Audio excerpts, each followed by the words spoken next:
There you go. Can you hear me? Could we have a, All good? Good sound? Maybe? Hello, hello, any sound there? No?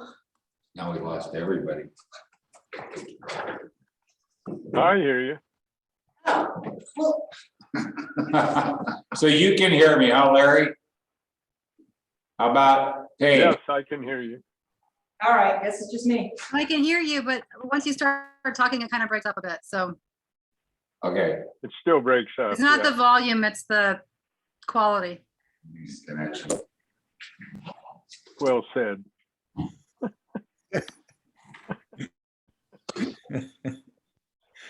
okay.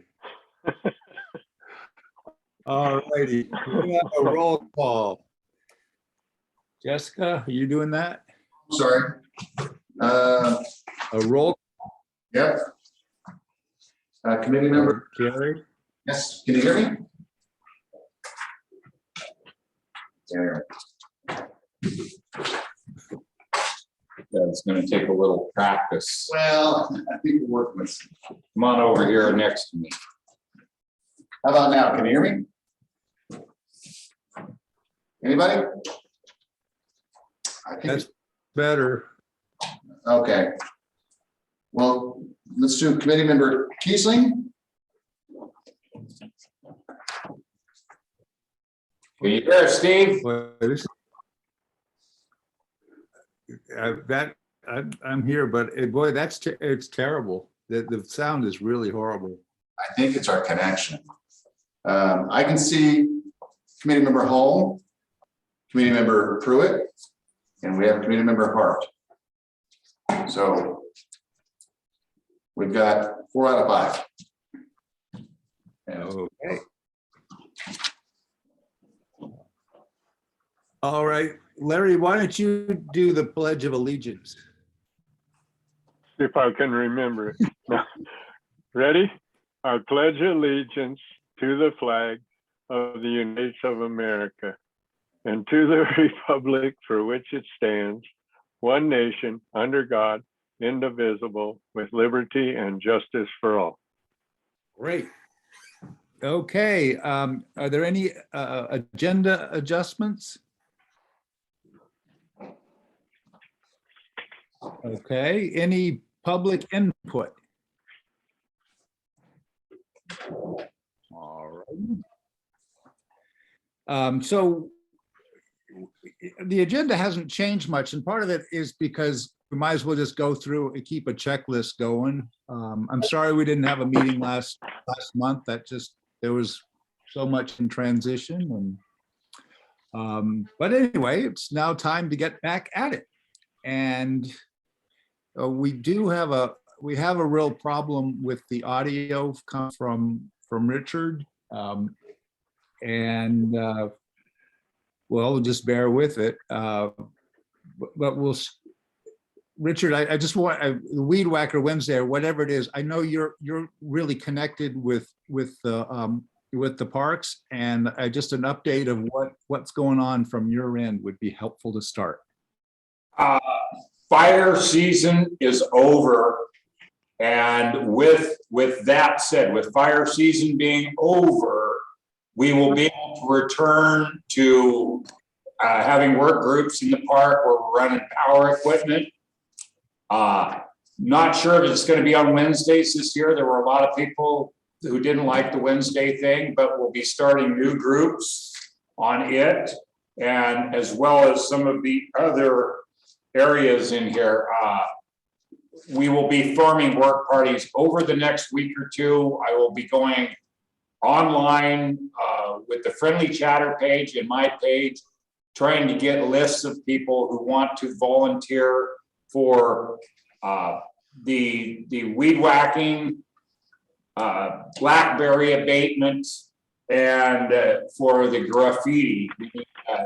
Trying to start 3 groups that will meet each month on a given day to do engage in those activities. What was the third activity you said? I lost that. The graffiti. Oh, graffiti, okay. I've got someone who would like to lead that group possibly, that has come forward, and now it's a matter of figuring out what dates each month. We have access to the paint now, so it's just, like I said, now that fire season's over, we can start moving forward again. So that's where we're at on the Weed Whacker Wednesday. That's wonderful news. Any, what help do you need? Just mainly getting people to sign up, you know,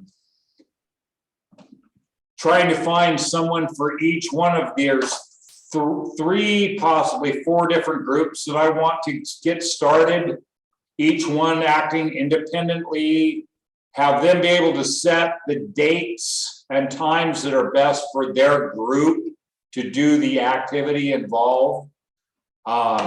So I'm looking for some people in leadership there, as well as people who are just willing to work. So any input that anyone, if they know someone that might want to get onto one of these lists. I am available to help make a flyer to recruit volunteers as needed, if that would be helpful. I would just need to know, I mean, I guess we don't even really need to know dates right off the bat. We could just make a recruitment flyer and have contact information if that's helpful, something with a graphic that is catching to put on Facebook pages. The other thing that I might suggest to look into in advance, and maybe the city already has something like this on file, is if you're going to be bringing in a number of volunteers, you probably want to have some type of release form signed so that if someone's injured while weed whacking, that the city's not liable, something to think about. And then you might just want to consider that some of these volunteers, if they're available for volunteering, they may be willing to do crossover. So, you know, this Wednesday do weed whacking and the next Wednesday do graffiti removal, or I can't remember what the third one was. So if that's the case, it may alleviate you from having to manage 3 or 4 different groups. And exactly. With the release forms that you were discussing, I have those. We've been using those all along, and it helps me. Great. I have their contact information, and I also keep track of how many hours they've been working in the event we need That's to great. have matching funds on a on one of the grants. Great. Awesome. Great news on the paint. Maybe Way to go. maybe we get that up on the Gold Hill website. Just Steve, as a, maybe you can alert members of Can Do, because the biggest thing I've heard out of people off and on is we never use them. Well, most of our members are from out of town, by the way, all around the town. And of course, they're very interested in the park.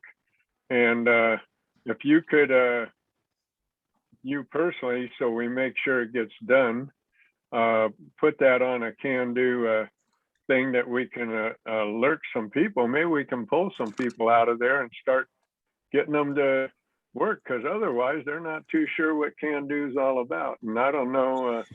that's a good idea. You know how it's been going. Yeah, that's Okay. All right. will do. Thank you, bro. All right. Well, anyway, that sounds like progress. Great. Any Paige, any update on the blackberries? What we should be doing now? Is this the So we had a meeting, I think it was like the 15th of September.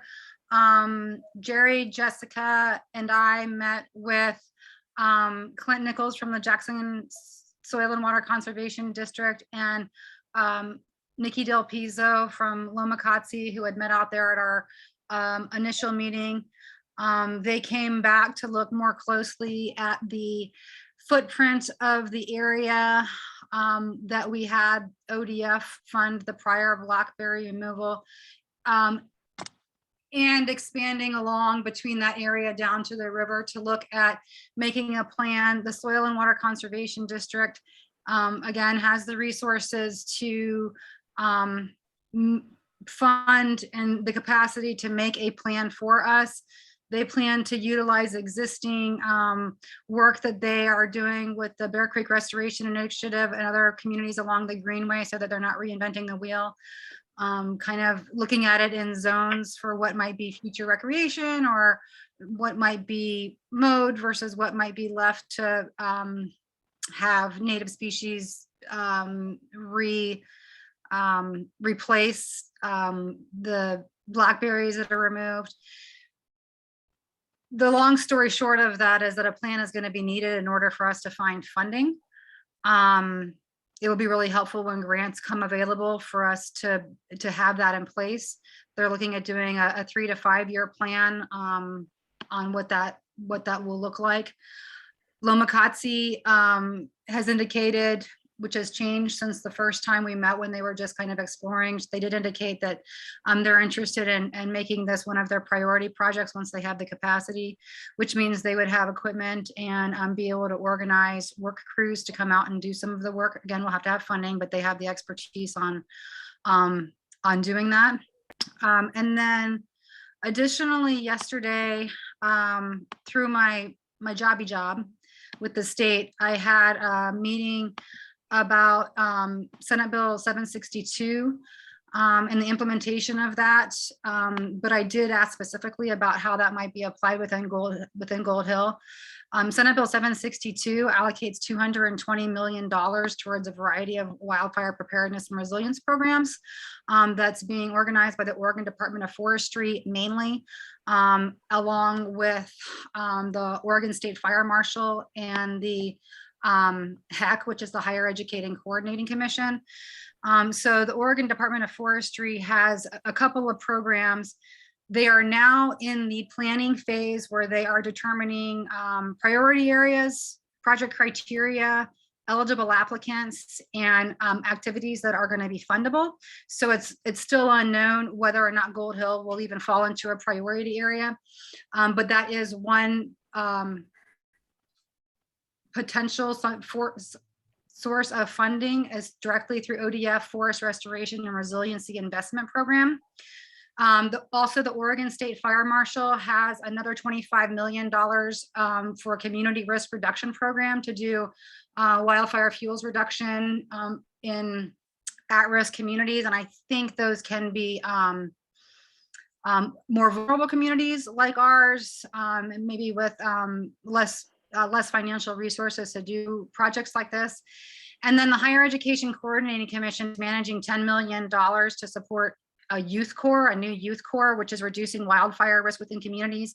And the bread and butter of their programs are going to be blackberry and invasive species removal. One of the men that I was into contact with on this, even though he's in Salem for ODF, actually grew up in Roe River and is familiar with the park. So that was kind of neat that he had that sort of frame of reference.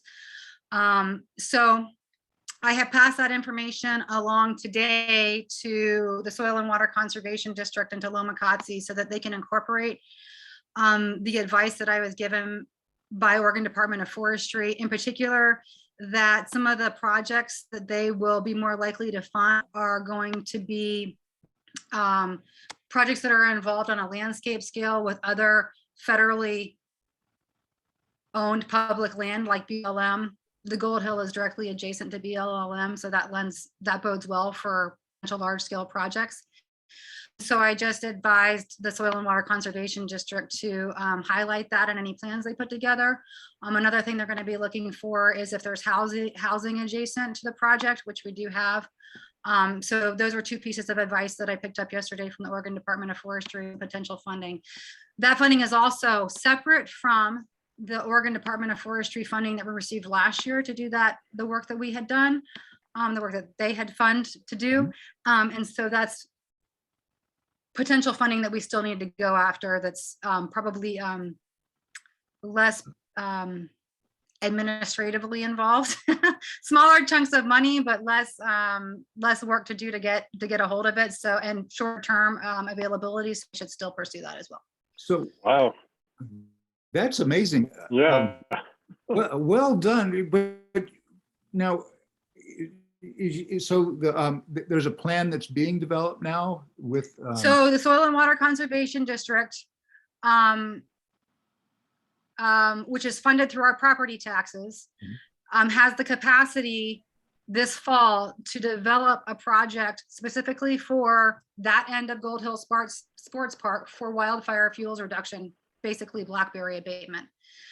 And they have some potential startup money to do a little bit of the work, which isn't going to cover, I mean, it's a lot of money that's going to go into not just the initial reduction of the blackberries, but also to maintaining that. One thing that they're looking at doing, and this is not just Soil and Water Conservation District, but with their work with the Rogue Valley Council of Governments and Rogue River Watershed Council and others who are now in the process of doing this work on the Bear Creek Greenway, which was burned. They sort of started with a clean slate in areas along the Greenway where the blackberries were removed by the fire. Rather than spending the enormous amount of money and labor that it requires to plant trees and shrubs and to irrigate and to come in and to make sure those plants and trees survive. The model that they're going towards and they're looking at really implementing more of, which I tend to support, is not funding that and not trying to do it that way, but removing the blackberries and helping to suppress them and allowing the native vegetation to come back on its own. The cottonwoods and the snowberries and the different plants will come back where they're best suited to come back through their own seeding. And there's going to be a seed bank already under the blackberries once they're gone. I'm seeing this right across where I live, where I've removed blackberries off of my property along the riverbank. We haven't planted anything and natural vegetation is springing back up on its own. So that is kind of the direction that the agencies and the local partners are going for the Bear Creek Restoration Initiative. And they're going to be using that as a model for Gold Hill so that they don't need to reinvent the wheel. They're working within municipalities that are trying to accommodate recreation, that are trying to accommodate natural areas, that are trying to accommodate fuels reduction. So they have a head start that I think was really advantageous for us, that they not only have the expertise or learning, the knowledge that they're gaining, but also the money to make that plan for us. So hopefully we're going to have that by, I would think, by the end of the year. And then we'll be able to use that as funds become available from Oregon Department of Forestry or foundations, or, if Lomacotsi has their eyes out for they tend to do landscape scale projects. And if this was part of a larger project they were doing, then we would have that in our pocket to show this is a plan. Wow, that's really great news. Yeah, it's really exciting. So, I mean, there's a lot of work to be done, and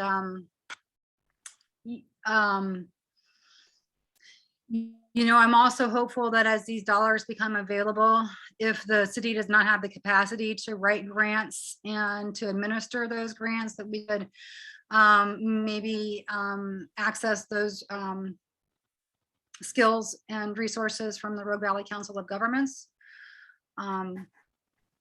or Lomacotsi or somebody else who would be willing to help us with that. But first we need the plan, and then we'll find the money.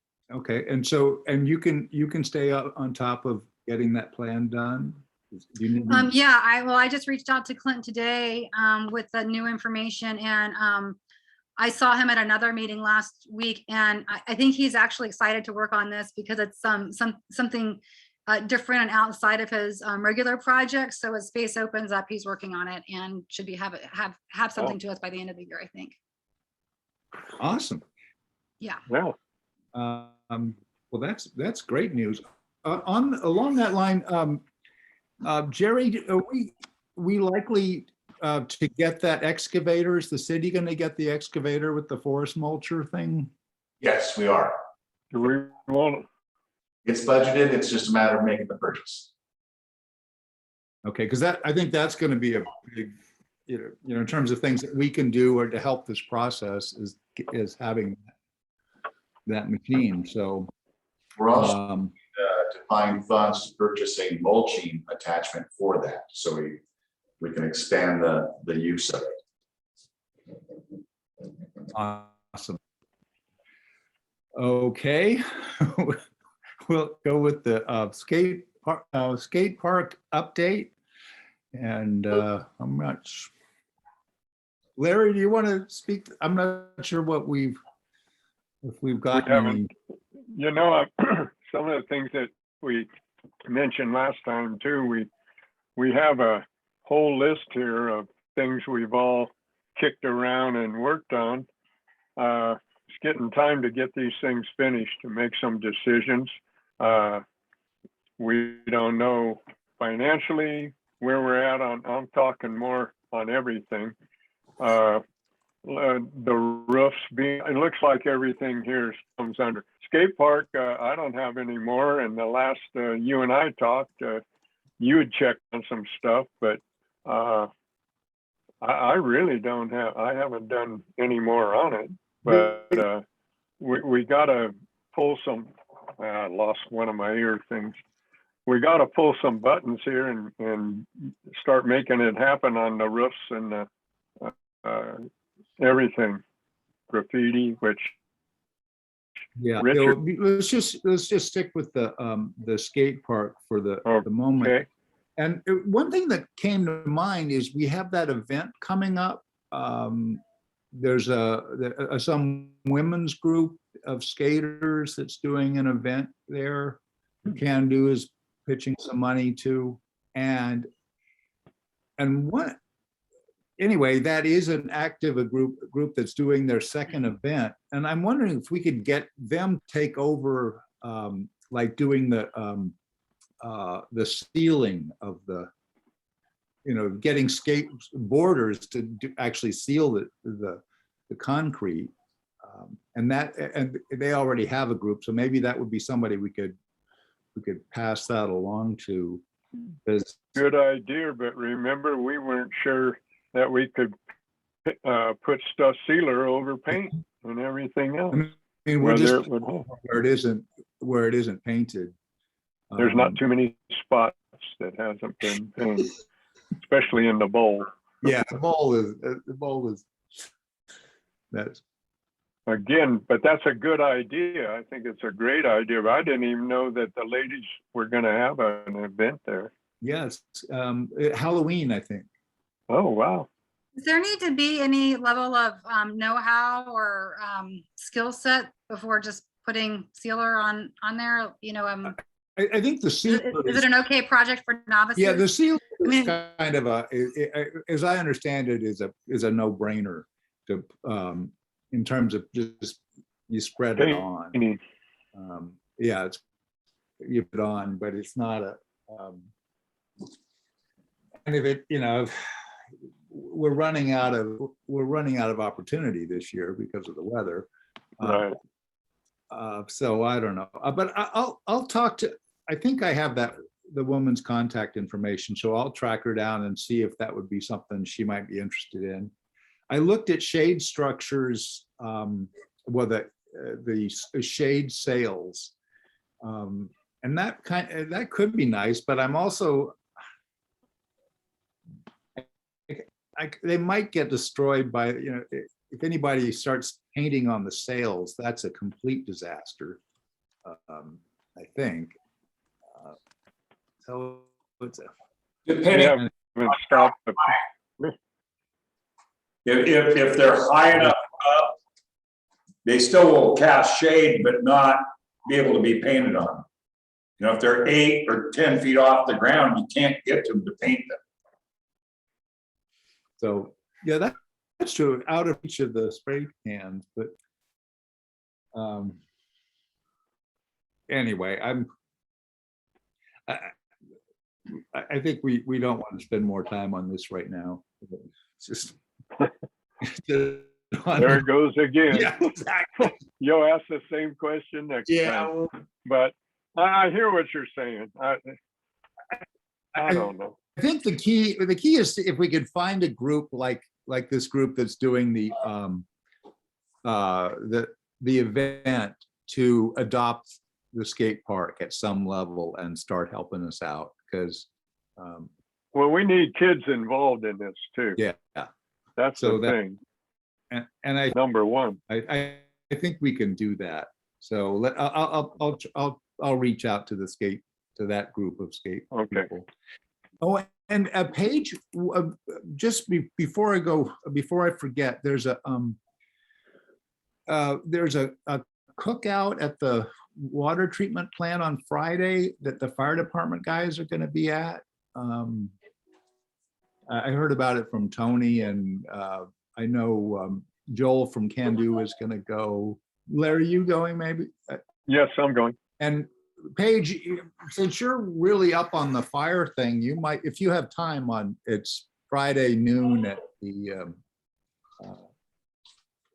At water treatment. Service plant, yeah.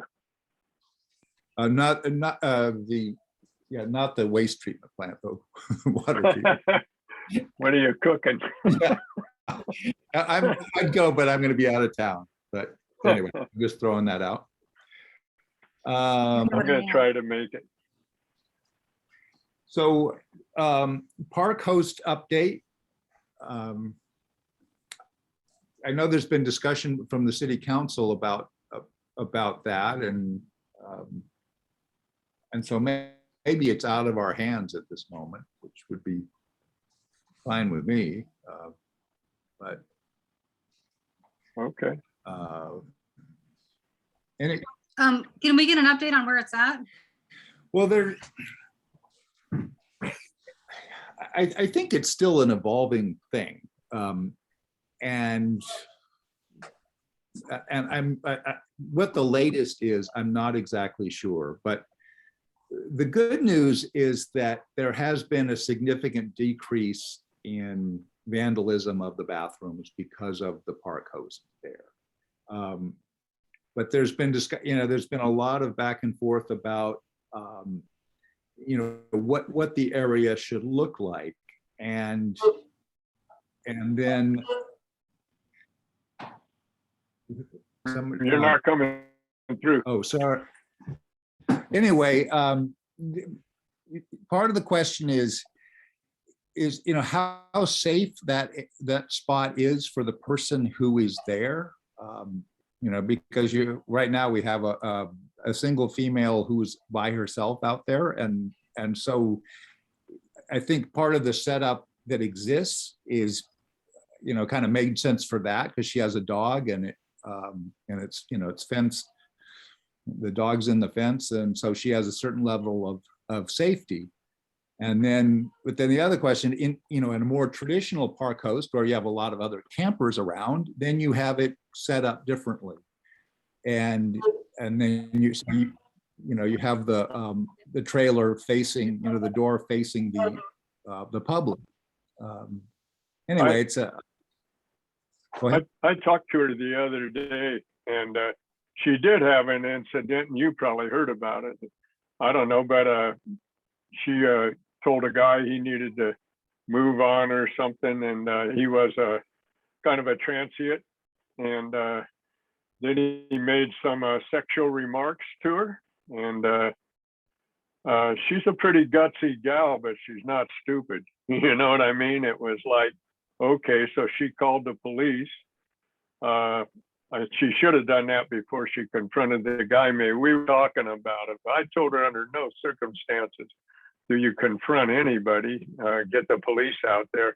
But yeah, I think it's a concern, all right. She is out there by herself. And a couple of the comments this guy made, I might have went to jail to thump on his head, because she can't be out there like that in that situation. We got people out in that park probably we don't even know about, and different people moving through. And I think, I don't know what the answer is there, but I see what you're saying. It's a very difficult situation. Can you guys hear me Go better ahead. now that I'm closer? Can you hear my voice better? Or is it still broke? No, broken, real broken. All right, Darn it. sorry. Yeah, it's just the internet connection. Richard, perhaps you can call in. Maybe Jessica and Jerry can give you the call-in number, and you can speak into your phone What? while you're on the line. I'm curious as to where the city council is on the contract or the decision-making on what the future of the park host looks like. And please, Jerry or Jessica, jump in so that I can have a better understanding. And I guess I also would like to understand if the Parks Commission has a role in weighing in or participating in what this position looks like. My current understanding of it is that the current park host was not involved in a application process or an interview, as we had initially thought would be part of the process going into it. I think that because of that, there is not a lot of clarity around what this position is supposed to look like, or an understanding among the leaders and everybody involved. I know that I have seen go by quite a lot of criticism on social media about the appearance of it. And so that, I mean, we do need to take in the community perception of what that looks like. Like Steve mentioned, or someone mentioned a few minutes ago, generally in park host situations, in county, state, federal parks, there's a park host that is right at the entryway, that their role is to be interfacing with the public, to answer questions, to let people know that there's a presence there. There is always a sign that says park host. There is usually a sign that can be removed and placed throughout the course of the day saying open or not available, so that people know whether or not that person is there. I think those things would be really helpful, especially if it's going to appear to be closed off adjacent to the bathroom, that people understand that that's what that is. I'd also be curious to understand what our understanding or expectations are of that individual's role in the park. I know that they are supposed to be opening and closing a gate, which we don't really have a gate yet. And there's been some criticism about that. So I don't know if there's resources to get an actual official gate. And also the timing on that, for Infinity, people have been able to come into the park at all hours of the day, which has its problems, as I know, living here, that I can hear go on in the night. But we also have a boat ramp, which people who fish are going to need to get into early in the morning to do early morning fishing. We also have a situation where emergency vehicles come in there and pull water out to put fires out. So are there accommodations that have been made, or are they being considered? What does that look like? And our expectations of this role, we certainly don't expect them to be doing high level maintenance. But it is ordinary and expected for park hosts to be doing basic maintenance of bathroom facilities. And you can see that I camp a lot, so I see this a lot. They drive around in their little cart and they go in and clean the bathrooms, and that's why the bathrooms at the parks are clean. I did hear that they had been provided with toilet paper and are changing toilet paper. That's excellent. And I'm really glad to hear that the vandalism is down. I also walk the park many days a week, and the trails along the park are not being maintained. That could easily be a project for somebody who's living in the park at no cost, to walk the trails daily and remove litter and toilet paper and other things that are along the trail. But if that's the expectation, we need to make that clear when they're going into it, and we need to provide them with the equipment to do that. So we need to provide them with gloves, we need to provide them with grabbers, we need to provide them with bags, and we need to provide them with a place to put the trash. And then when the public is curious or upset about what this role of this person living in the park at no charge is doing, then we have, hey, look, they're earning their keep. Our park is better for it. It's safer, it's cleaner, whatever. But I feel like we've gone into it without being clear about what the expectations are, or with proper protocols for hiring somebody. And I think that's led to the problems that we're seeing now. So if there is a way to step back and create a way that they're contracted appropriately and the equipment is provided for them to be successful in the job and to have a good presentation to the community, a vest, a name tag, a sign, whatever that may be. That's what I would like to hear more about. But I guess I need to know if this is something the Parks Commission should even be having a role in. Can you guys hear me I better? think, I switched to my phone. Any better? Yes. Okay. So I'm talking on my phone and looking at you guys on the screen, and Richard and I will pass the phone around. You talked about a lot of different items, Paige, and I'll try to remember the highlights. I can tell you that we submitted a job description which lists the park host duties to the council this week, and it's been sent back for some revisions. Not necessarily revisions, there were some other concerns that are valid that we need to address. If you want to look at that job description, you can go to our agenda. It should be attached as one of the attachments. So all of you can review what's been put together for their duties and assignments and expectations. I know another concern was the appearance and location of the motorhome itself. And we remember a lot of this was already in place when I got here. So I'm just repeating history that was described to me, but placed at that location, number one, to accommodate the utilities of the motorhome. And the other reason being is, like you had said, for safety, which is the reason why it looks the way it looks. And I've been to campgrounds as well, and I do agree with someone made a comment that, you know, the campground host, your RV is exposed so everybody can see it, but you also have a whole campground of people that can come to your aid if you need it. So I think logistically they placed that motorhome in that manner to also accommodate for the host's safety. So we've been running back and forth. There was a suggestion to move it forward. That might pose some logistic issues with the utilities, primarily the sewer, because as you know, it's gravity fed, and the distance is going to create a problem with that. And then as far as the park entrance, the gate, we are trying to find funding. We understand that needs to be done. So we are trying to address that. The park hours, that was another resolution that went before the council Monday. Unfortunately, there's a clerical error, so it has to go back at our next council meeting. But the park hours are being changed to dawn to dusk. I know there's fishermen that want to utilize the ramp and the river, but we've checked with a fishing game, and they've confirmed that you can't fish during dark hours anyway. So rather than have specific times, we're just going to make it from dawn to dusk. That's great. Equipment, providing equipment, yeah, absolutely, that's our responsibility. And I know that she has been along the trail picking up trash. Obviously, it can't be done 24/7. So unfortunately, times when people walk by, they might see trash and criticize the park host, but she has been doing that.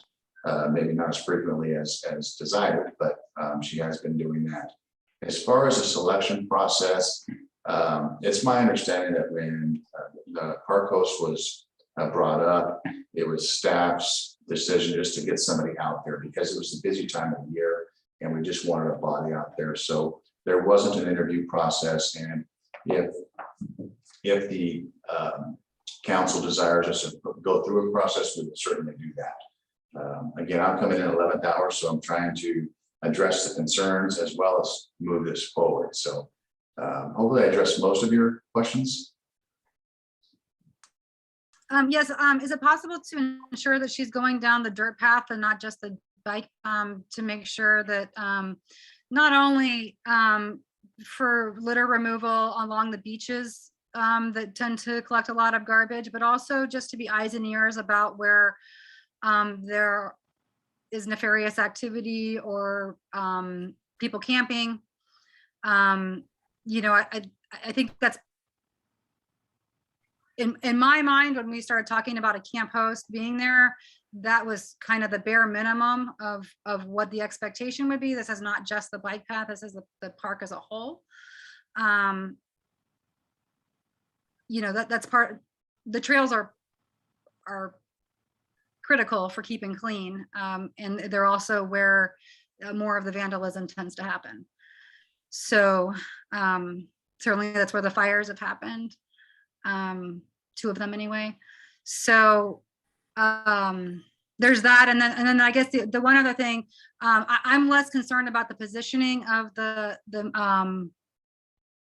positioning and the placement, and more interested in making sure that the public has an understanding of what this is, and placing a professional, high quality sign that says Camp Host, and potentially giving them a name tag so that when they do approach people, that they have some recognition of being there legitimately. Yeah, and we can actually talk about the dirt path. That's not a problem. And then we do have signage that we've purchased, and we just need to post.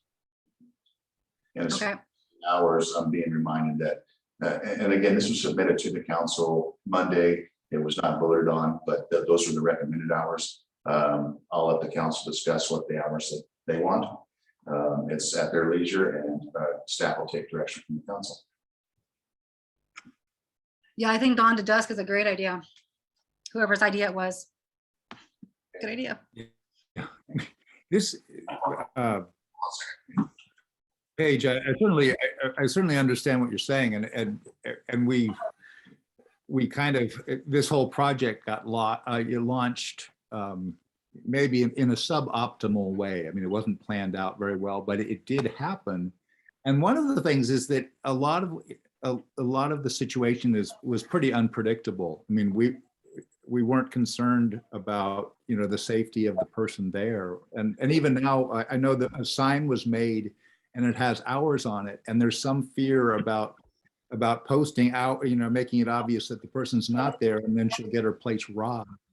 It is a difficult situation, I think, compared to other camp hosts. It's pretty radically different because of the security issues.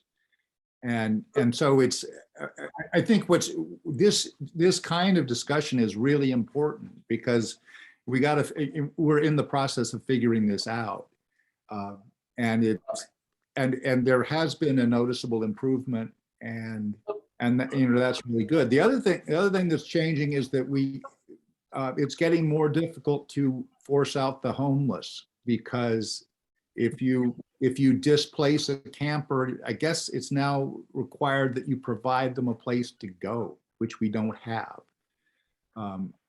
And it's a mess. I think that you have 48 hours now to have to move and get out. Yeah, so it's That was hearsay. anyway, so, you know, Tony and the maintenance staff are kind of stuck between a rock and a hard place on all of this, of, you know, how to appease, you know, one set of laws and then not get us overrun by vandals and, you know, all of that. It's a very difficult problem, and we're not alone in this, but it's certainly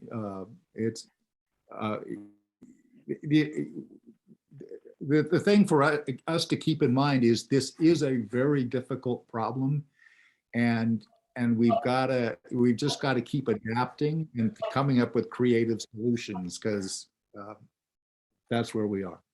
Okay, can I? Anyway, sorry about that. Can you hear me now? Yeah. I went down with Tony the other day and we dug the hole for that sign. I think the sign may have already been put up. There were some concerns about notifying people that she wasn't there. And that did concern me too, that her stuff might be vulnerable. I'm not sure about that part of the sign and how that's going to work out, but I know that the sign was already being placed. So that's where that is at. I know that you guys probably remember on social media, I was heavily criticized because supposedly it was my daughter and her husband moved in down there and were freeloading. where in fact they were in Minnesota on trying to take care of things. Their house burned down out in Talent, and they've been homeless basically Oh, for. no. They would have been great candidates. At this point, their house is probably going to be finished by the first of the year and they'll have a place to live.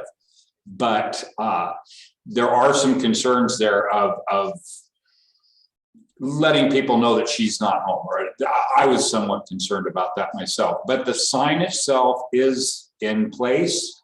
Another thing to consider when you come to gates and to people who are legal guides.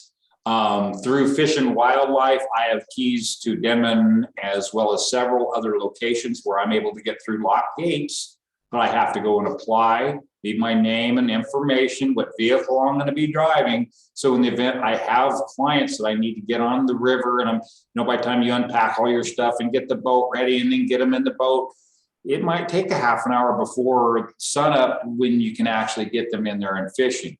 So there is a way around that lock gate problem for those who are using the boat ramp at that time. With that said, now that I'm just on his phone and I hate to jump from one subject to the other, but this comes back to where we were at with the skate park and the painting in the skate park. We had left a recommendation for city council as to a way for art in the park to happen. So people had a road, if they wanted to do some painting in the park, to find its way through to where it could be done. Did anything happen at city council over the last 2 months to make that process start? Or has that, I wasn't able to attend those meetings. Does anyone know anything about whether that issue was addressed?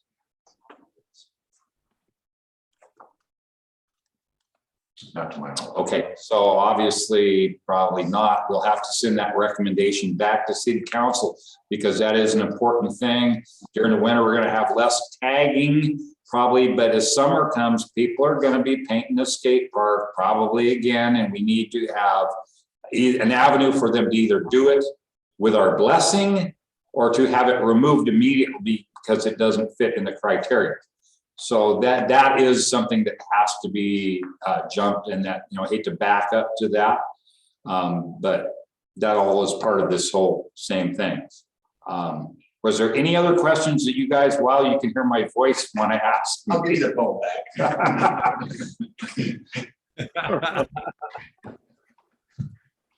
back. Where'd he go? Okay. All right.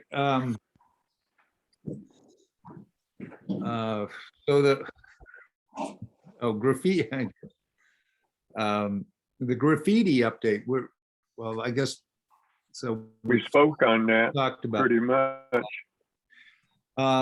the roofs for the picnic area. I know that those have been budgeted, and I was going to ask Tony to get some new bids on that, but I haven't. He moved the one. Richard had a lot of connections through the whole thing. So if you got something to add, Richard, grab that phone again, brother. Yeah, I hadn't been able to, I'd be really honest with you guys, I was totally enjoying the summer and spending most of my time on the river and just totally Good. cool and having fun. I did need to get a couple more estimates, but we found the original estimate and had it on file finally so that it could be viewed as a window of what type of finances that we were going to be needing for that.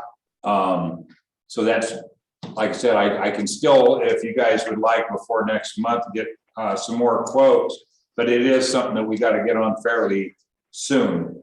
That's for sure. Okay, so can you chase after that before the next meeting? Yes, I can. Okay. All right. Also, because you guys could not hear me earlier when I was talking about the groups that we were trying to start, the graffiti group was one of them, the weed whacking group, of course, some of the work parties, but also we're trying to find a group of people that might be interested in adopting the dog park. This year, some people went in and broke up what they had there as far as there wasn't much of an agility course, but they were trying to get something going. That equipment got broken up. It got closed off. is there a group of people that walk dogs or involved with dogs here in town that might consider helping put together an agility course? And then maybe it won't get vandalized this time, or do any of you have any leads there? The way to figure that out is to start publicizing it. So if we put it on the website and we start promoting it on Facebook, if we put up a sign, like a temporary sign at the dog park, and let people know we're looking for volunteers. And I really like Larry's idea to solicit the members of Gold Hill Can Do, because some of them may be available right off the bat. But you know, I think just the four of us sitting here trying to brainstorm individuals is going to be a lot different than letting the broader community know that we need help. So again, Richard, I can help you put together a write-up about this and a flyer or whatever you need, little summaries of statements on what the job descriptions are. And I will plan on doing that here in the next 2 weeks if you'd like. I wonder if, Just out of curiosity, go ahead, Steve. Never mind. No. wondering if there might be a dog trainer someplace who would work on that in exchange for being able to have, course, teach there and charge people money to do that. I don't know. That's just off the top of my head, but Well, if I'm starting to go to dog training at the dog place there on 62, but to get through to these people on these different groups, I'm not trying to lay this on you, Steve, but you're kind of the most prominent guy in Can Do at the moment. And but we're not getting through to those people that I was mentioning. And like I said, most of them that belong don't even live in our city, but they're, of course, like our parks and everything else, they're willing to help, but it almost has to be phone calls, not on you, but get somebody to help with phone calls and get them personally. And I think you'll get quite a few people out on these three projects that Richard's mentioning. And the dog park, there's got to be, that's a good idea. Somebody might come out here and ought to use that training there instead of where I'm heading out to. So, but we got to make personal contact with some of these people, or it's just not getting through wherever this is. Kind of, we got to, well, anyway, that's for another I think we should volunteer situation. We'll volunteer Sam for this. I'm with that. Okay. City We also need to get people, go ahead, Richard. Sorry. the city website at this time? I mean, where I could get them to post. It's one thing for me to post on my page and move it over to Friendly Chatter and some of the others, which is one way, but the city's website, who is actually maintaining and doing that I would work with at this time? I'm not sure who's got that. It's Jessica. Okay, Jessica's doing that? Okay.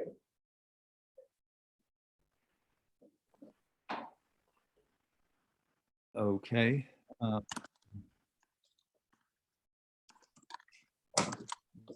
So moving on to the Powerhouse Canal, Powerhouse. I've been looking at different pump tracks, the bike tracks. And I actually think that the Powerhouse Canal could be a really great pump track. I mean, if it's,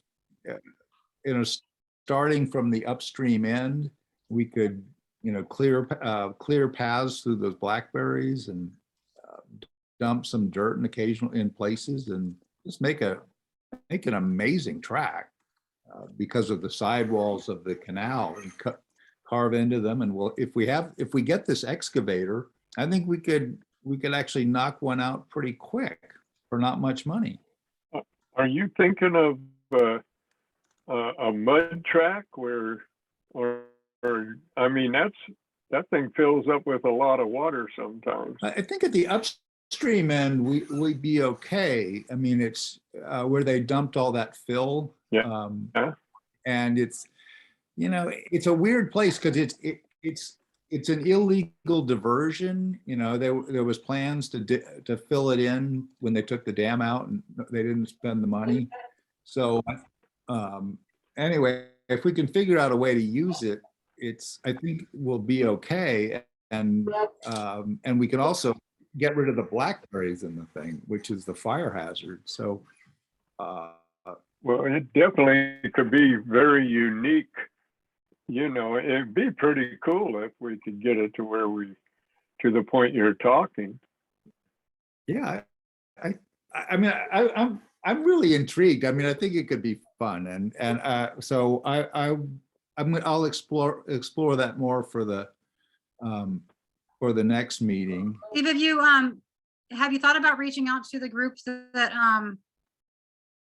was behind getting the pump track built over in Ashland?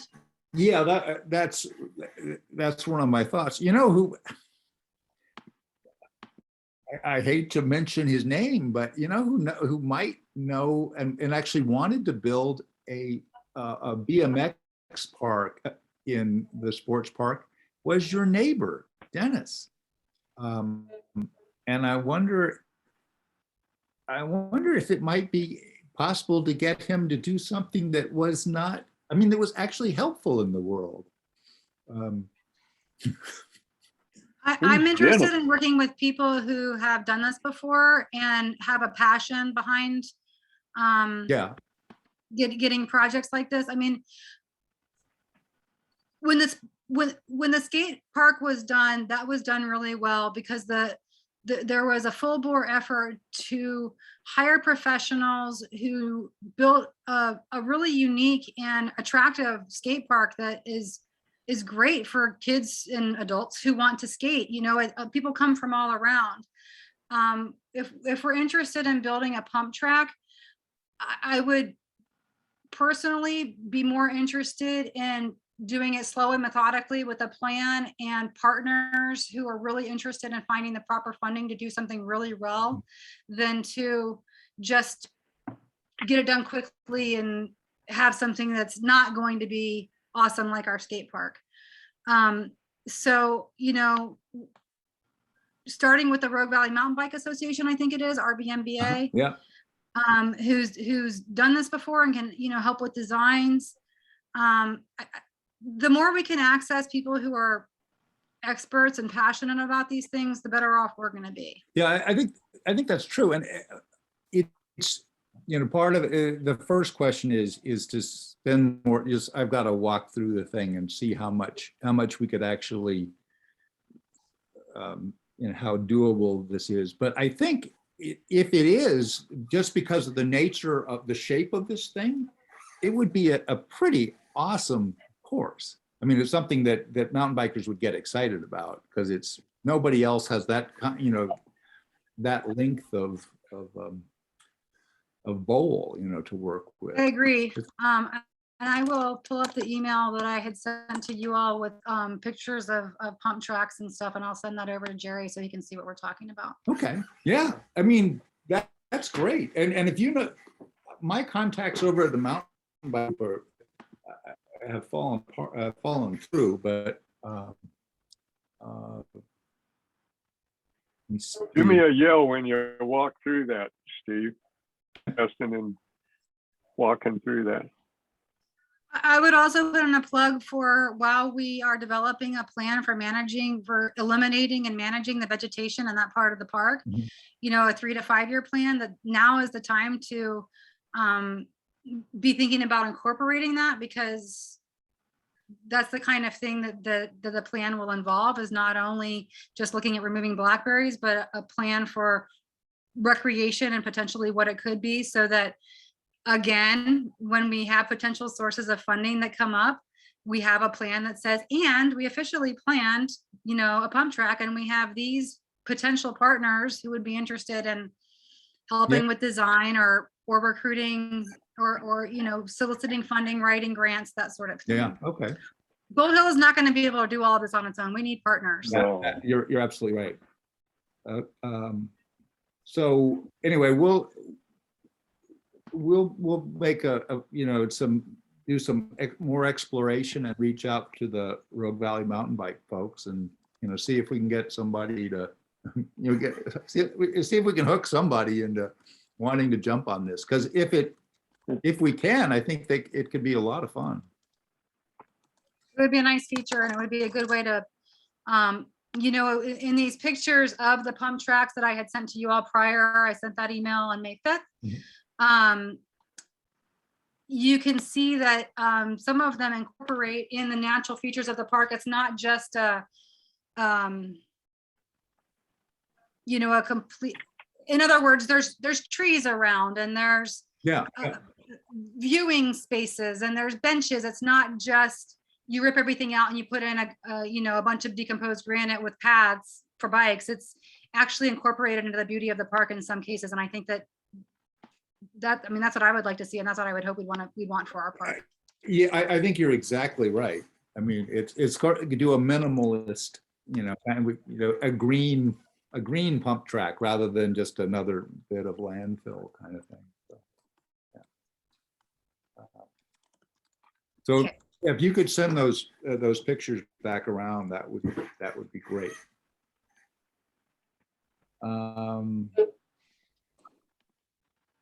All right, moving along to bike path. The bike path, I heard there's, Jerry, there's money for transportation projects that might repave our bike path. Is that true? He's coming, 1 second here. Okay. You guys have to see my pretty face when I talk to you a lot. There is, and I was going to mention this near the final portion of your meeting. The city has been allocated $270,000 for transportation related projects. Staff has submitted a proposed budget to council, and it will go back to the council third Monday of this month for public input, a budget session, and then the following meeting will vote to adopt a budget for it. If you want to see that proposed budget, it is attached to the agenda for Monday night as well. I can try and remember everything that was submitted, but off the top of my head, the bike trail repair was included. Grass and irrigation for the park area was included. Fitness trail, That's right. fitness trail equipment. Yeah. A fitness. Uh,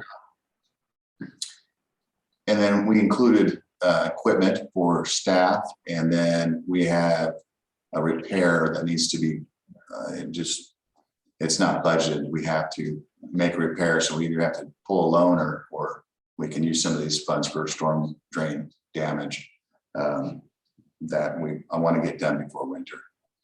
But I invite you guys to participate in the public comments to give your input. And that way it can be considered by the budget committee, and then staff will follow the direction of the council.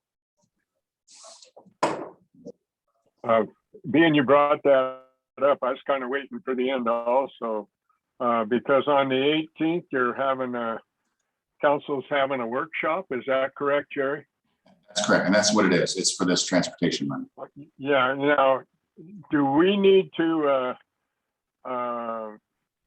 put together some of our other wishes? I see you nailed some of them. As the park committee, do we need to put together our wishes and go speak at that so the council knows the kind of things we're thinking of when they vote on stuff? Absolutely. Yeah. And the list for the parks was much more extensive until that storm drain damage popped up. I had that canopies for the picnic. Okay. We had a few other ideas for the parks, and a lot of that list got whittled down because of that 60,000 that's included for the storm drain. Okay. Yeah, I see that. Yeah. So where's the fitness trail gonna be? Well, it's interesting.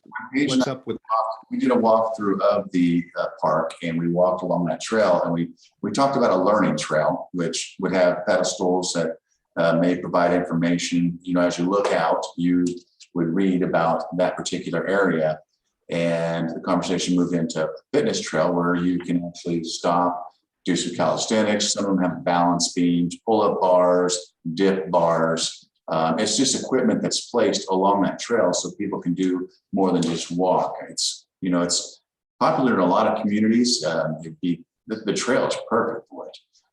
If it's obviously, if it's not something that everybody wants, then, you know, that can be traded out, or it's up to the community. It was just something that I thought of as we walked the trail a couple weeks ago. oh, okay. I saw What place those. Go ahead, Larry, sorry. Go ahead. I was just gonna say, I probably couldn't find the pictures now. I took a whole bunch of them a few years ago where we went to Australia, and they had them, their parks had that kind of stuff. And what Jerry said there is, man, they were used a lot. People would walk the trails, and it was pretty stable stuff. Nobody could steal or move it, but it was awesome stuff. That's a great idea, Jerry, I think. I think a place that would be good for citing that would be along the bike path on the opposite side of the river where the blackberries were just removed, because that's a place where we're really wanting to keep vegetation down in the long term. And it can be accessed right off the bike path where people are already going to be jogging and doing their thing, so they could stop and do their thing and then get right back on the bike path. So, Well, you know, the thing is, go ahead. sorry, the thing is, it's dispersed throughout the park. So people are doing their walk. Okay, it's time to do wall push-ups, something like that. All kinds of neat things. I'm sure we can get on the internet, and Jerry probably already has seen a lot of that. It's not just in one spot, but that's a good idea, because it will, you know, go, if you can put it along the river there and off the bike path and make a 3-4 mile loop of maybe 10, 12 different stations, whatever. But it's it really gets people involved. It starts giving them a reason to go there, and you know. Well, the section from the water outtake to the water treatment plant is probably what, I don't know, half a mile, Yeah. maybe at least a third of a mile. So From you where could to get where? a number of pieces of equipment in there. And then, you know, if a pump track does come to pass, it would be opposite of that. So it would, I mean, certainly bring a lot of recreation to that into the park. And the logistics would be, that's the easy part. And they do make these trails to accommodate a 1/4 mile to 3 miles. You know, then they base the number of equipment on how many miles you want to place the equipment on. So that's the easy part, figuring out where to put it. It's just getting it. I think it'd be awesome. And going back to the pump track, which I've never heard that term until a few weeks ago.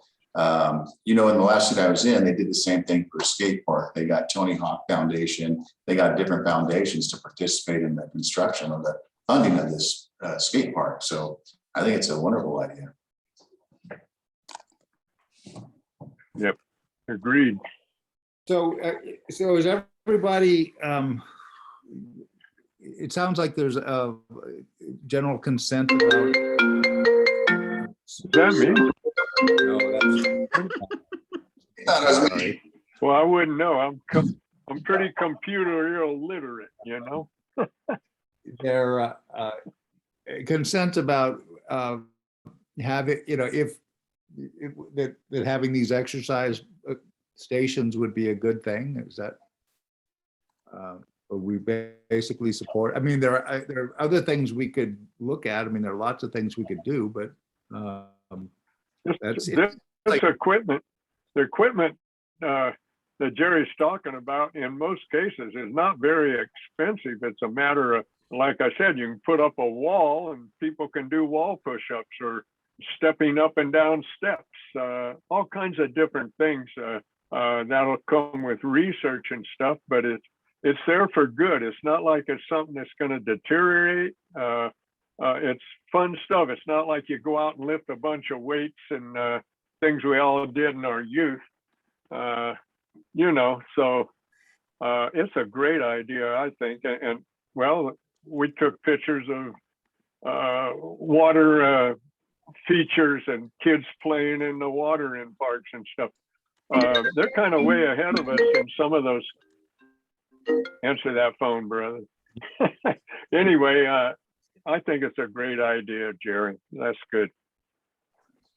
But something I don't want to see let go here real quick is we're going to have to let the council know on their work session what things we have priorities for, even though Jerry pointed out some really good ones that are part of our priorities.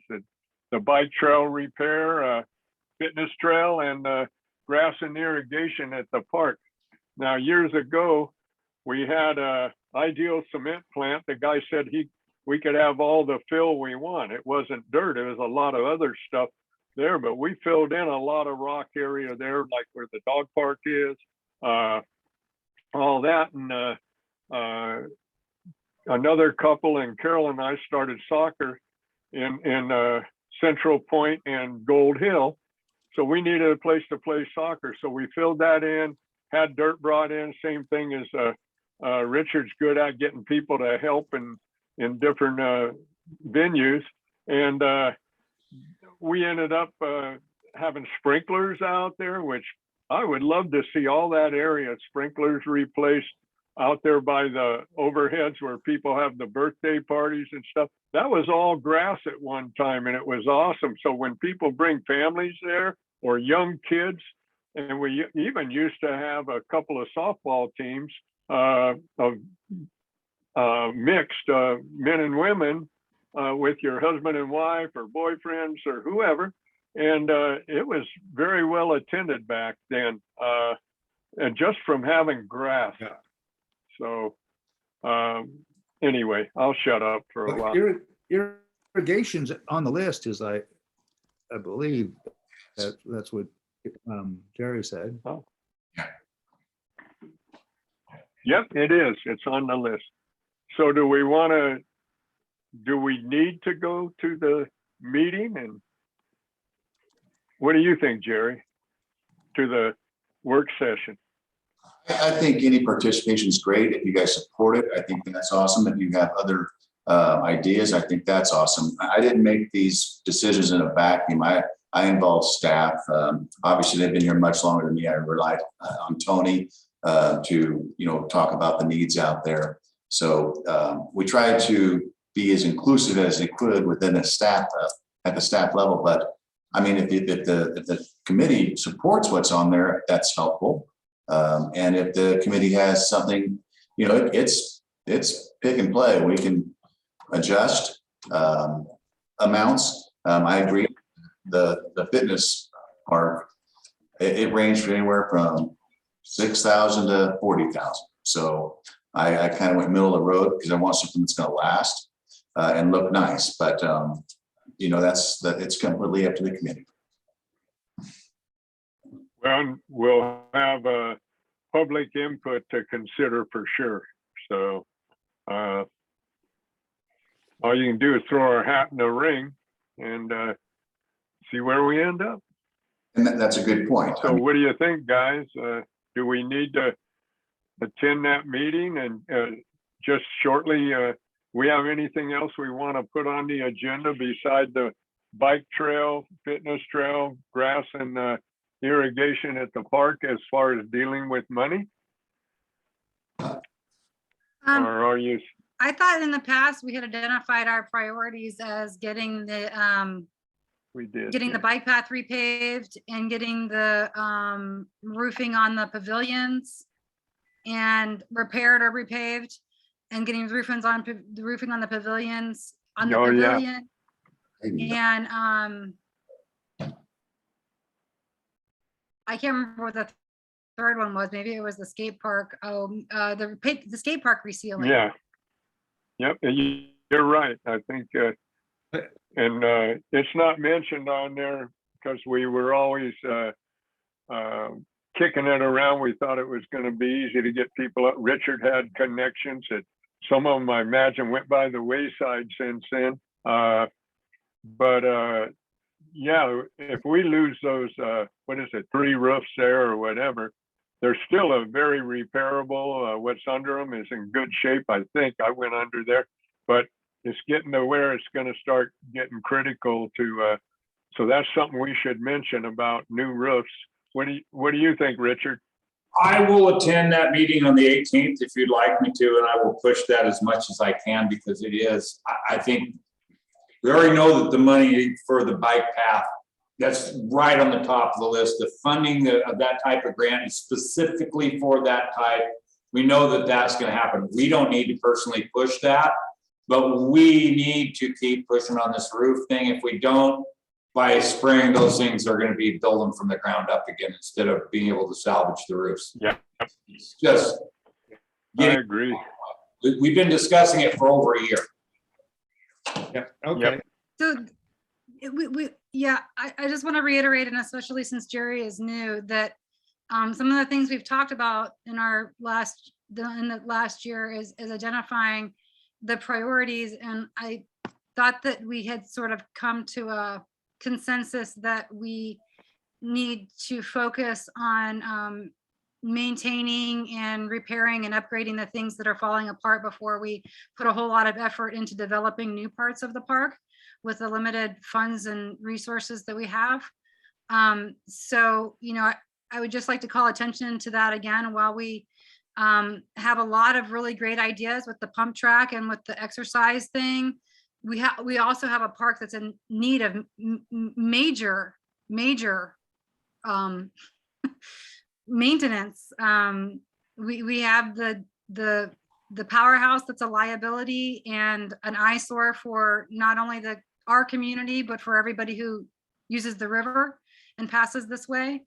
And really don't want those to fall off the list of things we're having for conversation here and that we're expressing to the city council our priority. Well, you're exactly right. Again, as Steve has said about 3 times, we've got to take care of what we've already gotten. We've gotten some pretty cool stuff here. The dog park, the skate park. I remember when we got the girls' Little League field. Gosh, I think that was 40-something years ago. I remember we were all excited about that because all we had was the girls were starting to be able to play and stuff in our society. And we've got a lot of neat things since then. But again, the skate park, and the roofs and everything, we let those go to grab other stuff. We're losing ground. And you're exactly right on that page. We got to repair what we got for darn sure to keep moving forward and not just watch it collapse behind us and go, oh man. I think so. Anyway, I think the majority of the money, I mean, we're already talking about repairing the bike path and I think the roofs, and we're also talking about doing that irrigation system. So those are 3 repair projects that are already on the list. I think this exercise something is the stations is something that's been talked about for years. And I know Ron on the city council, he's been wanting that for a long time. So I think it's a good mix of doing maintenance on projects and also moving creating some new things. So, what about the priority of the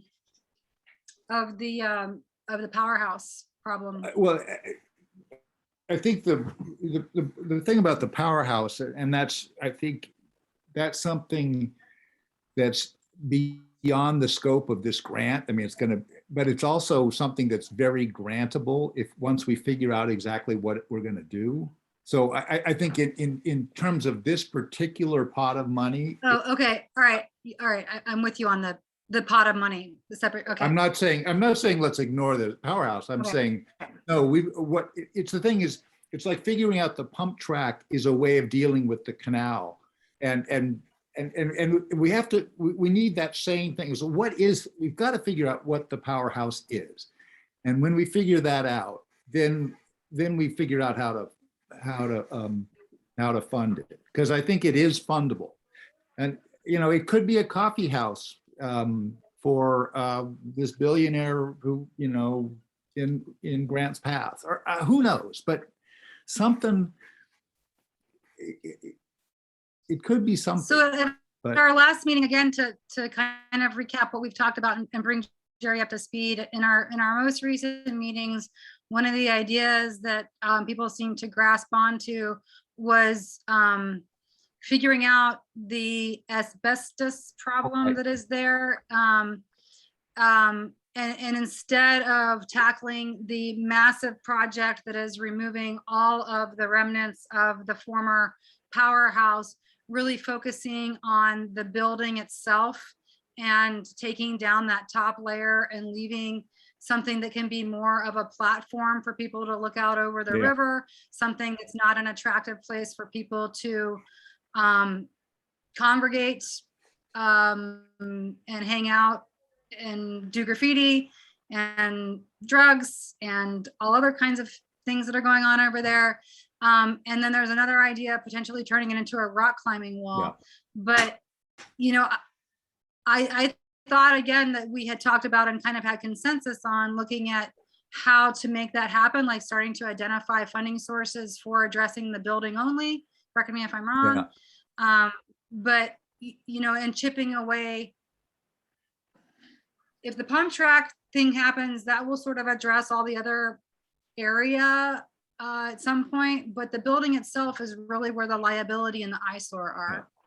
So I think it's on the shortest list of what needs to be. Yeah, I think I don't, yeah, again, I don't think that's this pot of money. It just, because it's Okay, a bigger yeah. project, but I'm not talking about this pot of Oh. money. I'm just trying to reiterate priorities that we've discussed. okay, yeah, and I think that's All right. exactly right. We need to get that asbestos update done. That's the, Steve, being we jumped way off the track here, I'm gonna throw this out while it's on my mind. I can't remember where I saw it, but I know we've talked one time, people are thinking of selling the pocket park that at the end of, what's that road called now? Where the guy wants to buy it so he can store his that stuff. got voted, Pardon? that got voted down.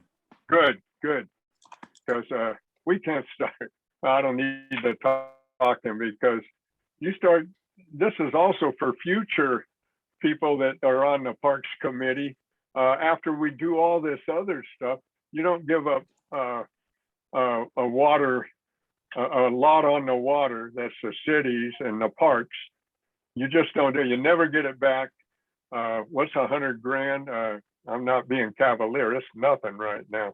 And for the future down the road of maybe people want to drive there and have a picnic down below, however you'd fix it up. But that again is way down the road, but I don't think we should ever sell parts of the park. Okay, That's our crown jewel. And look at all the things we did this year that we could stick our chests out about, such as the beach and several other, the blackberries have started moving, all these things. So I can't tell you how good I'd feel if these things that Jerry said was on the list, the bike trail repair, all that stuff. Wow, it'd make all the meetings we've had and everything else. I don't know, I feel pretty dang good about it. Not patting myself on the back or anyone else, but it's been a lot of work and not a lot of finished projects. I'm done for a while. With that, Yeah, and I'm sorry if I took it off topic from, I No, didn't no. realize we were talking about No, that no, specific pot of money when I brought up priorities. So if we're just talking about that specific pot of Okay. money, I do still want to keep the priorities as priorities, but I was misunderstood. okay. Okay. so that we Um, stay on track and actually cover something here. The next thing on the item was the library park playground update. Can we just switch that to a date that we can meet over there and paint the doggone fire truck and do the fence? We just set a date for that and quit talking about this shit. It's a good idea. Okay. Great idea. Okay, Um, I have an idea what date they'd like that to be.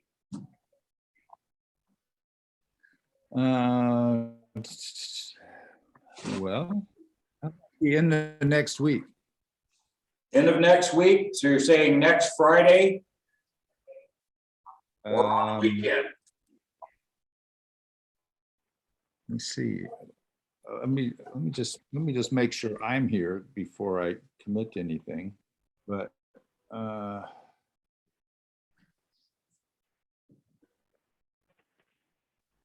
yeah, what about, I don't know, what about next Friday, And that's, what is the date on Friday? 16th? The 15th is Any Friday. opposition to next Friday at noon, meeting in the park to facilitate that? You're talking on the 15th and not this coming Friday. Not this coming Friday. I'll be down in Vallejo with my armor on. Okay, that'll be I fun. won't be Huh. planning And to attend that. I work on weekdays, so. Well, Saturday, Richard, No, go ahead and plan without me. that's same here. I won't be there. available. Richard, why don't you and I, maybe we can get Tony to help us too. We'll figure it out. Okay, but we'll set that for Friday, the 15th at noon, basically, and try and work around there. I'll see if I can get a couple of volunteers. We can tape off whatever needs taped off on that, whatever piece of equipment that was. We just need the paint. I think some red spray paint or, Imagine it's spray paint. Yeah, we need some primer. I guess we need to prime it and, I don't know. okay, let's, I'll see what I can find out about material possibilities for that. Back to, I know you guys are working on grants. I have been out in the public trying to get public participation in a few things. I have a gentleman that's supposed to meet with me this month that is he's basically running the show for a large phone company that's working in the area that covers several different cell phone companies that are actually owned by the same company. He has talked to me about their potential interest in funding either events or some small projects in the park. And I'm trying to find some of that money through them. I don't have anything yet, so I haven't brought it up because I don't have any money. But I am trying, I'm working on that one. So who knows, even something like this, I maybe will get a little bit of funds towards paint. But that is something that I am working on. So there, we're done with that. How about Lampman Park? Yeah, I don't have any word on that. Anybody? I do. I spoke to Eugene Weir, who is the project manager from the Freshwater Trust on that. The last conversation that we had was around whether or not we were going to be, they had gotten funding for a gate to fence off the south end of the park. South? North end, Anyway, where the dumping is happening along the roadside there. We talked about yeah. lots up there, but yeah. The down freeway end of the park. They put a gate there, and we had talked about getting another gate at the up freeway end of the park, which I guess would be west. And when I asked Eugene about that, he said that his understanding was that they weren't going to put a gate there and that the city was going to put rocks there. Okay, we had discussed that. I know. Or- I don't think we'd ever found anyone that that would donate the rock. That would be something that should be addressed, to see if we can find one of the local quarries, whether it's Knife River or the guys over at Hilton that have a quarry over here that might donate some rock. I mean, Well, it'd be similar to the giant, like, they're not even giant boulders, but the large rocks that are along 234, between 234 and the perimeter of the park, that just keep vehicles from driving in. So, you know, rocks about this big yeah, placed along there so people can't back up in. But that was Eugene's understanding, that there wasn't going to be a gate, that there was going to be rocks to close that off. yeah, I do. And it was on the side. That's where we had left that last time we addressed it, was that we were looking for rocks, and then we got sidetracked with other stuff.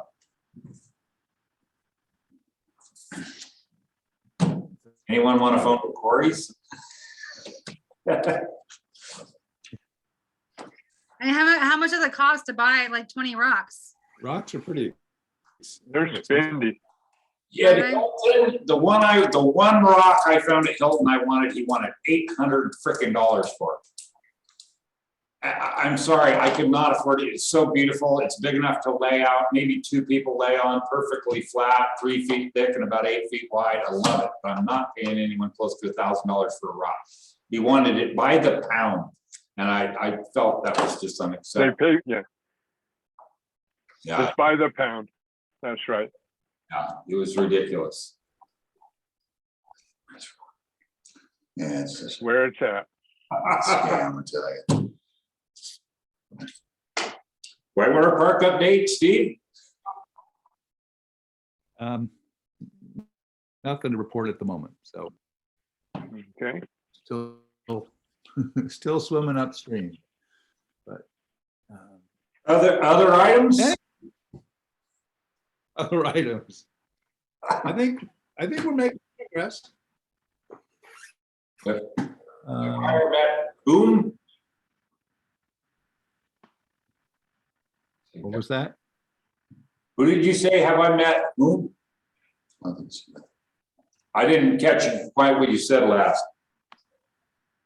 Oh, I just said, I think we're making progress. Oh. Very good.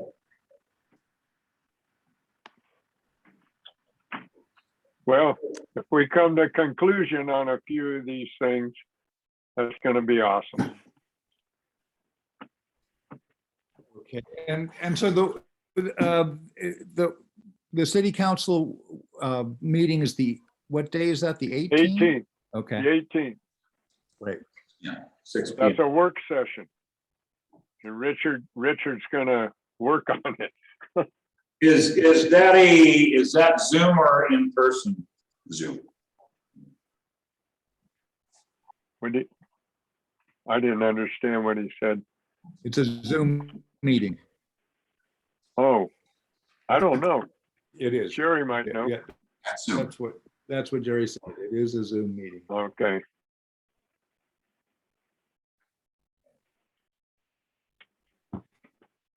Other item? Maybe between now and the next meeting, the Zoom can get better at City Hall.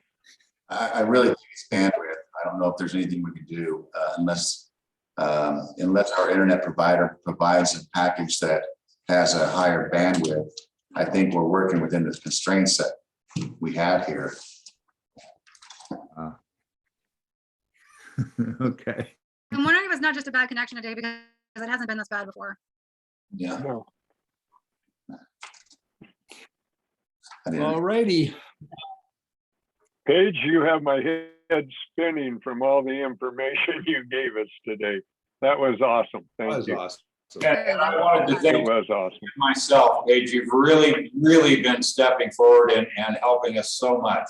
We could not be doing this without your help. You understand the bureaucracy in a way that none of us do, and you've made so much headway for us. I really appreciate it. Thank you. I'm glad to help. Glad to be part of it. Looking forward to what comes from it. Pretty awesome. All righty. Okay. Guess that's it for the meeting. We're adjourned. Hey, Next time.